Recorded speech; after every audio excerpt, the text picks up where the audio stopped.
Hi, this is Carolyn, and this is day 8, which is super exciting. Yesterday was day 7, where you wrote page 30 to 35. Today will be page 35 to 40, which is a very important day. We are within 10 pages of turning Act 1 into Act 2. We are still in the resistance phase, many times, of the hero pushing back against the opportunity. However, depending on your plot, you may be, or your page length, you may be getting to the point where we're almost to the point where we catapult the hero out of his old life and into his new life. At the very least, if we're on pace for the 200-page novel, these 5 pages should be insufferable to the hero. His old life it doesn't fit, and his old life kind of hates him and wants him out. He has overstayed his welcome in his old life, and if he's not going to take the opportunity, his old life is going to force him to. It will get him fired. It will get him his wife leaving with his best friend, with his business. We're really building and building, and these 5 pages are really pushing the hero to the brink in his own life, because very shortly, tomorrow or the next day, we are going to force him out of his old life and into his new life. And we've talked, we don't want to repeat ourselves. We do not want to be a broken record. We just need to reinforce and layer and raise the stakes each time. Also, the magician tends to give a little bit more information. He's trying to entice the hero to come with him.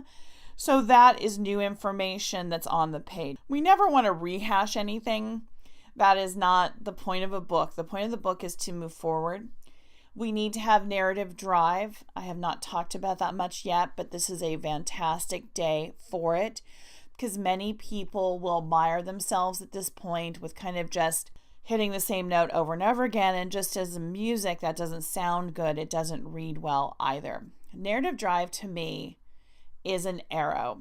It is an arrow that goes straight through the novel and is constantly pulling, dragging, forcing the reader to move forward. So always think of narrative drive. How am I moving forward? How is this arrow tugging the reader forward? If you are simply having him have an argument with the same coworker over the same material, that is not narrative drive.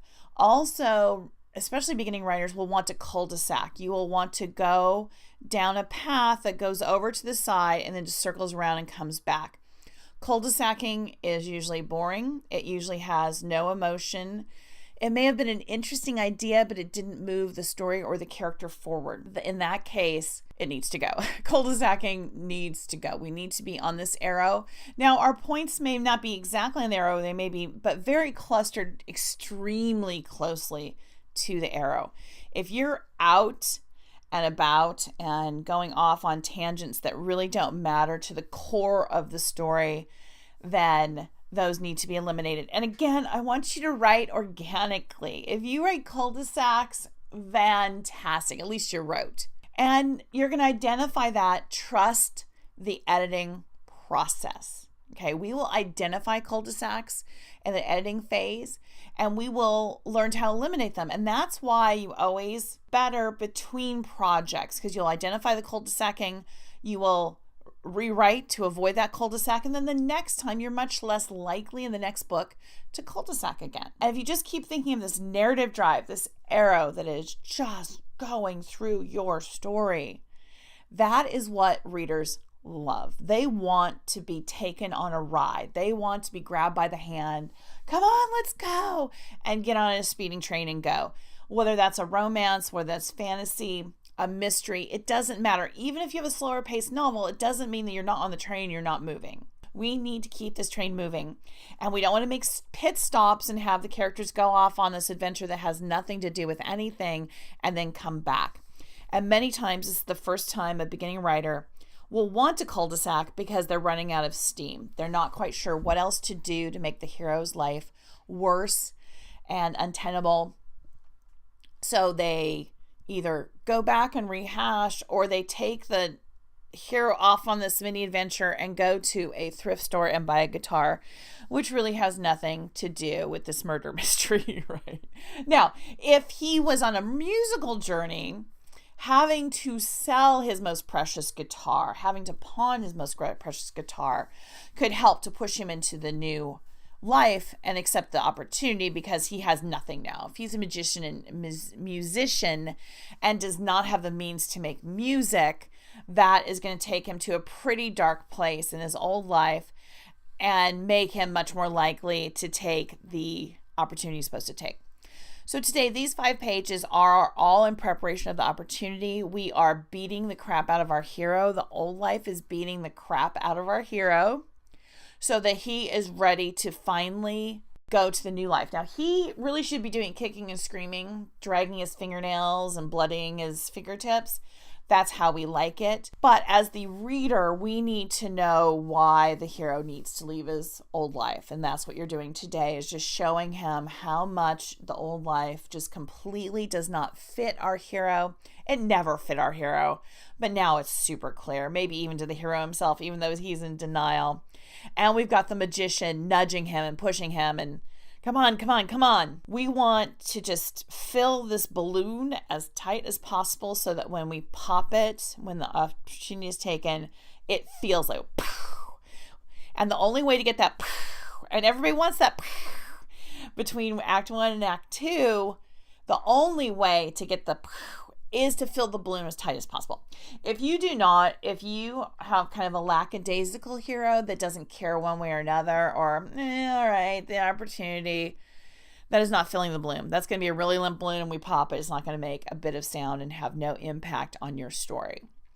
So you must beat up the hero. The hero must be usually desperately trying to make this work. It is not, though. He desperately is trying to make it work because he does not want the pain of the new life. He does not want to grow, basically. He has his wound and he likes the scab over his wound, and he wants to keep it that way. He does not want the pain of pulling that scab off, having to clean it, and then slowly having it heal. That is not what the hero wants. The hero is perfectly fine.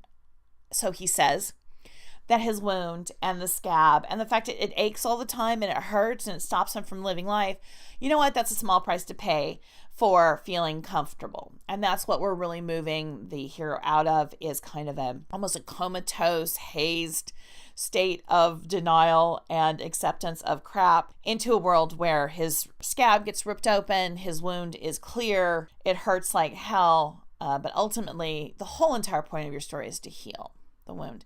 Right now we are seeing the scab and all of its ugly grossness. That is what these pages are about.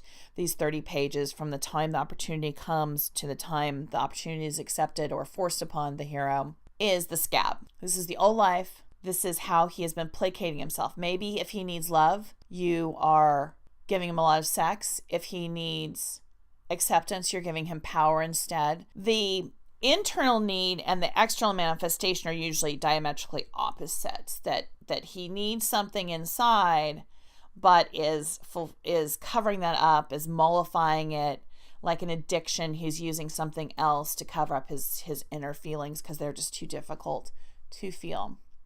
So this is day 8, pages 35 to 40. Tomorrow we are really going to be cranking on the hero. We may even start the turn of the act. We'll have to see how your book goes. Now, if you are gazillion back, if you're still in the old life and the opportunity hasn't hit yet, you just have to stop and move forward. We're going to have to edit those pages heavily, and that's okay. This is a very common beginner mistake. Don't feel bad. Let's just move on, though. We need to get going. We cannot be overwriting and dragging this out. So tomorrow, no matter where you're at tomorrow, I want you to get prepared to turn the act, and we'll talk about that much more in depth. I wish you a fantastic writing day and see you tomorrow.